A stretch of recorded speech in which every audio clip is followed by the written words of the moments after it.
Walking the World in Old Shoes. A Journey for the Poor. He set out with nothing but an old pair of shoes and a heart full of hope. They were worn, torn at the edges, and thin at the soles, but to him they were enough. Enough to walk across cities, across countries, across continents. His mission was simple, yet profound. To walk around the world to raise awareness and help the poor, because he himself knew what it meant to have nothing. He did not walk for fame. He did not walk for fortune. He walked because he believed that even the smallest act could ignite a wave of kindness across the globe.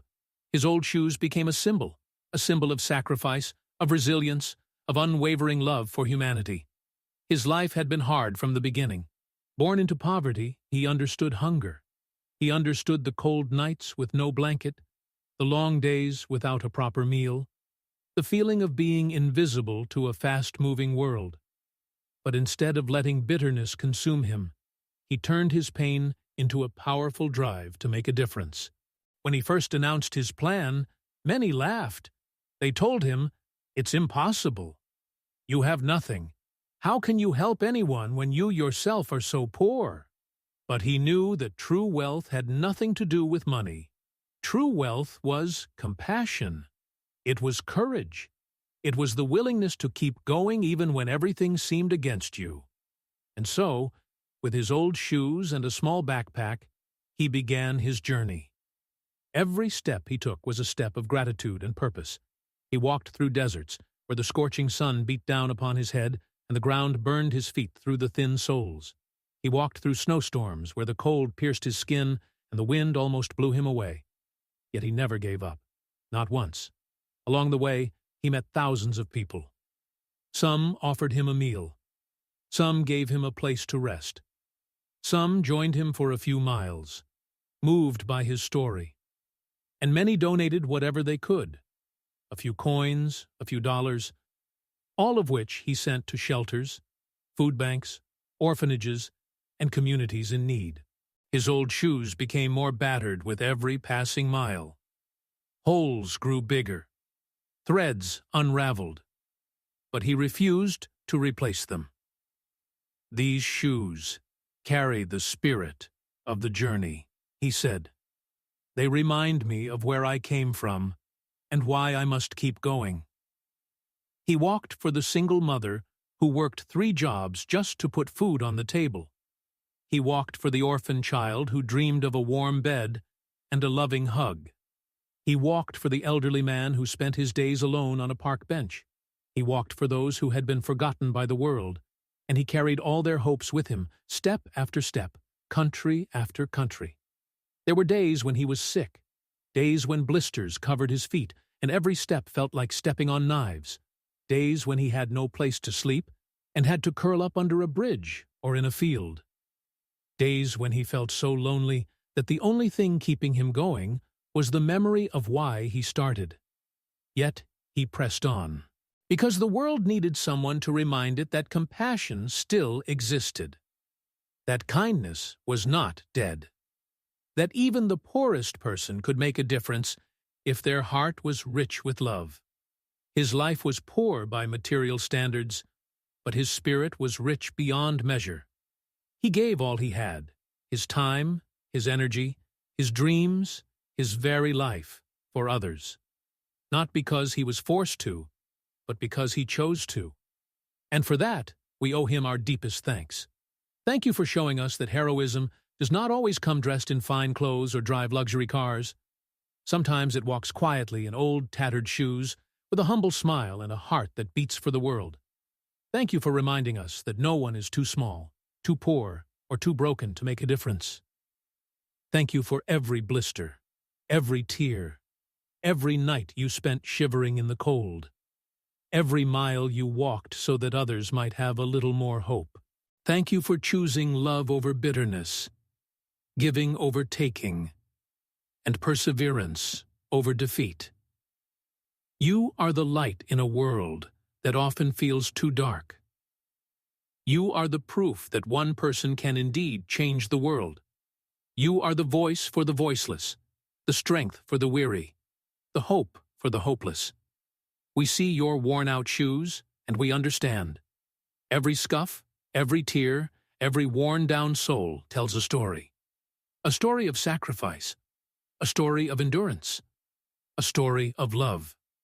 You have walked the world not just with your feet, but with your heart wide open. And for all you have given, your time, your health, your comfort, your very soul, we say, thank you. May the road you walk be filled with blessings. May the people you helped find strength and joy. May your old shoes, humble and battered, be remembered as one of the greatest symbols of compassion this world has ever known. Your journey has inspired countless hearts to believe again, to believe in kindness, to believe in courage, to believe that even the poorest life, when given in love, can become the richest legacy. You have walked so the world might wake up, and because of you it has. His journey did not end with just a few steps or a few countries. No, he kept moving, through valleys, over mountains, across rivers and oceans. His path stretched farther than he had ever imagined. And all the while those same old shoes carried him, threadbare and fragile, but full of meaning. People began to hear about him. The man with the old shoes and the big heart. News outlets occasionally covered his story. Photos of him smiling shyly, feet bandaged, clothes faded by the sun, began to spread online. But even as recognition grew, he remained humble. He never saw himself as a hero. He never sought applause. He always said, I'm not special. I'm just someone who refuses to stop caring. He walked into places most tourists would never go. Slums where children played in garbage heaps. Refugee camps where families lived in tents, longing for home. Villages where clean water was a dream and school was a luxury few could afford. And in each place, he didn't come with empty promises. He came with action. Sometimes he would sit with the locals and listen to their stories. He would hear about loss, about hope, about survival. He didn't rush them. He didn't pity them. He honored them with his attention, his presence, and his love. And through partnerships with charities, local organizations, and the generosity of strangers inspired by his mission, real help arrived. Food, medicine, clothing, education. Every time a donation saved a life, gave a meal, built a school, he would look down at his battered shoes and whisper, "Thank you for carrying me this far." But it wasn't just about material help. It was about dignity. It was about telling the forgotten that they mattered, that someone was willing to walk across the world just to tell their story. As he walked, he learned new languages, not through formal classes, but through conversations. He learned to say, "Hello, thank you, I believe in you," in dozens of tongues. And everywhere he went, he left behind not just aid, but also courage, the courage to believe in a better tomorrow. His own body grew weaker over time. Years of walking, little medical care, harsh weather, they took their toll. There were days when his legs shook so badly he could barely stand. Nights when he coughed up blood. Mornings when the blisters were so painful he had to bandage his feet with scraps of cloth. Still, he pressed on. He said, "The pain I feel is nothing compared to the pain they live with every day. I can endure a little more." And we watched him, amazed, inspired, humbled. We watched a man who had every excuse to give up, poverty, sickness, loneliness, and yet chose to keep loving, to keep giving. We watched a man whose shoes should have fallen apart 1,000 times over, but somehow, miraculously, stayed together just as he stayed together, bound by the unbreakable threads of hope and compassion. Some tried to offer him new shoes, expensive ones, strong ones, but he always refused. "These are my shoes," he said. "They carry the weight of every story I've heard, every tear I've wiped away. I don't need new shoes, I need to keep walking." And walk he did. He walked through places of unimaginable beauty, golden deserts at sunrise, misty mountains that touched the sky, quiet forests filled with birdsong, and he walked through places of unimaginable sorrow, war zones, disaster sites, cities in ruin. But he always found something to love in every place: a child's laughter, a mother's embrace, a stranger's smile, a glimmer of hope in the darkest night. And he taught us that it is not comfort or riches that make a life beautiful. It is love. It is giving. It is walking, even on broken roads, even in broken shoes, toward a better world. And so again, we say, thank you. Thank you for the faith you kept alive when others doubted. Thank you for believing in humanity, even when humanity seemed broken. Thank you for proving that poverty of possessions does not mean poverty of spirit. Thank you for turning your own suffering into a gift for others. Thank you for being the voice of the voiceless, the friend of the forgotten, the brother of the broken-hearted. You have shown us that to truly live is to give ourselves away. You have shown us that even old shoes can tread paths of greatness. You have shown us that no act of love, no matter how small, is ever wasted. You walked not just across the earth, but into our hearts. And though your shoes may one day finally fall apart, though your steps may one day slow, the trail you have blazed, a trail of kindness, courage, and hope, will never fade. It will stay, leading countless others to follow in your footsteps. Young people will lace up their shoes, inspired by your story, and go out into the world to serve. Communities will rise up, remembering the man who cared enough to walk to them. Hope will spread, because one poor man with old shoes chose to love without limits. And in the end, isn't that what we all dream of? To leave behind not riches, not trophies, but a legacy of love? You have done that, you have lived that, and so we honor you, we thank you, and we promise we will remember. When we see someone in need, we will remember your walk. When we feel tired and want to give up, we will remember your journey. When we think we have nothing to give, we will remember your heart and realize we have everything we need to make a difference. You, dear friend, have taught us the true meaning of wealth, the true meaning of strength, the true meaning of greatness. Time went on. The seasons changed. Summers faded into winters, winters thawed into springs. Years passed, but he kept walking. His hair grew grayer. His body grew thinner. The weight of the world pressed heavier on his shoulders, but he never stopped moving forward.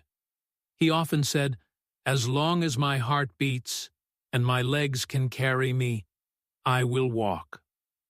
There was a wisdom in him that age alone cannot give. A wisdom born from walking among the forgotten, listening to the hurting, carrying the silent burdens of countless souls. Each step he took stitched a thread between people and places, weaving a tapestry of compassion that spanned the earth. Some who saw him thought he was mad. A poor man, sick and tired, dragging his old shoes across endless lands for strangers he would never meet again. But he wasn't mad. He was the most sane among us, because he understood something we often forget. We belong to one another. He carried no banner. He had no sponsors, no commercials, no social media team broadcasting his every move. It was just him, his story, his old shoes, and his endless love for the poor.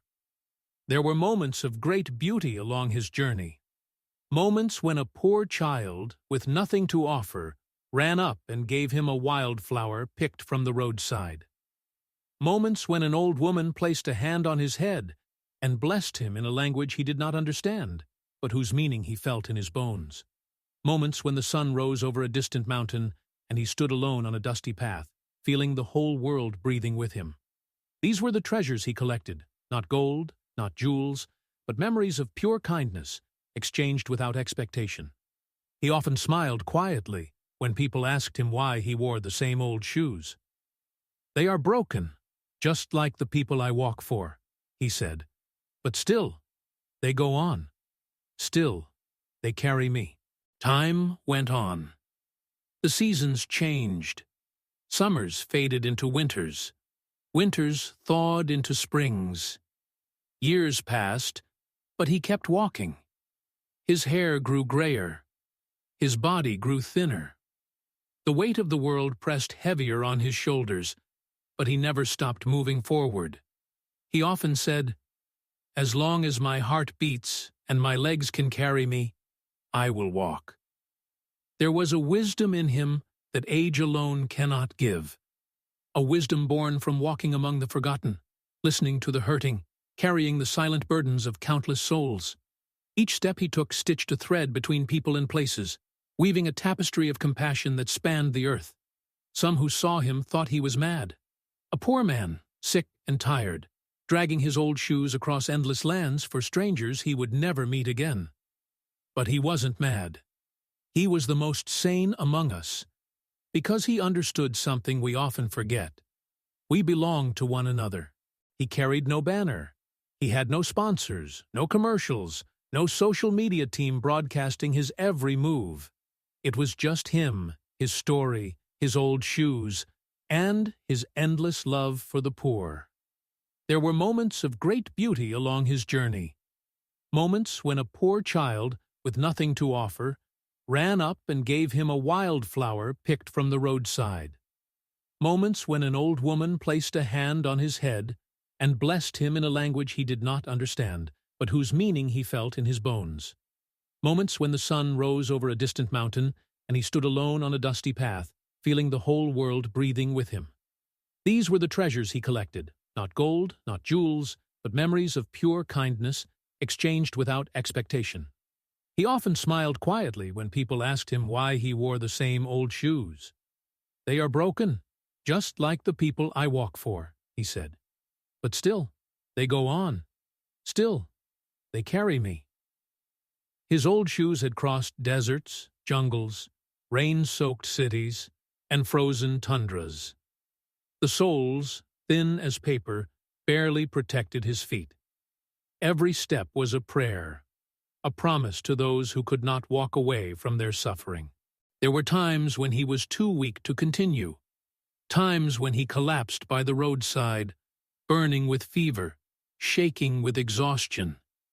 And yet, when he opened his eyes again, he would look at the sky and whisper, "Let me keep going. For them." And somehow, strength would return, enough to rise, enough to take one more step. He didn't walk with anger. He walked with love. He wasn't trying to shame the rich or blame the fortunate. His message was simple. If I, a poor man with nothing but old shoes, can give something to this world, so can you. And so the world began to listen. In small villages, people started collecting food for the hungry. In big cities, people organized shelters and community kitchens. Children, inspired by his story, saved their allowance to donate to families in need. It was a slow, quiet revolution, built not with anger, but with love. All because one man believed enough to walk. And so again, we say thank you. Thank you for teaching us that every small act of love matters. Thank you for proving that humility is stronger than pride, that perseverance is greater than comfort, that hope is more powerful than despair. Thank you for every sunrise you greeted with tired but determined feet. Thank you for every hand you shook, every tear you wiped, every smile you shared. You showed us that no one is invisible, no one is forgotten, no one is beyond the reach of love. You made the world smaller, closer, kinder. And you did it not with great speeches or dramatic acts, but with humble, steady steps. Over hills, through valleys, across oceans of sorrow and seas of hope. Your old shoes became a bridge between hearts. We promise. We will not forget. We will pick up where you left off. We will walk the streets of our own towns and cities, seeking out the lonely, the hungry, the lost. We will carry food instead of judgment, hope instead of fear, compassion instead of indifference. We will walk because you walked first. We will love because you showed us how. And when our own shoes grow old and worn, when the road gets rough and our spirits grow tired, we will remember you. We will remember the poor man who gave his life for the poor. The man who had nothing and gave everything. The man whose old shoes changed the world. And we will whisper to the wind, "Thank you, thank you, thank you."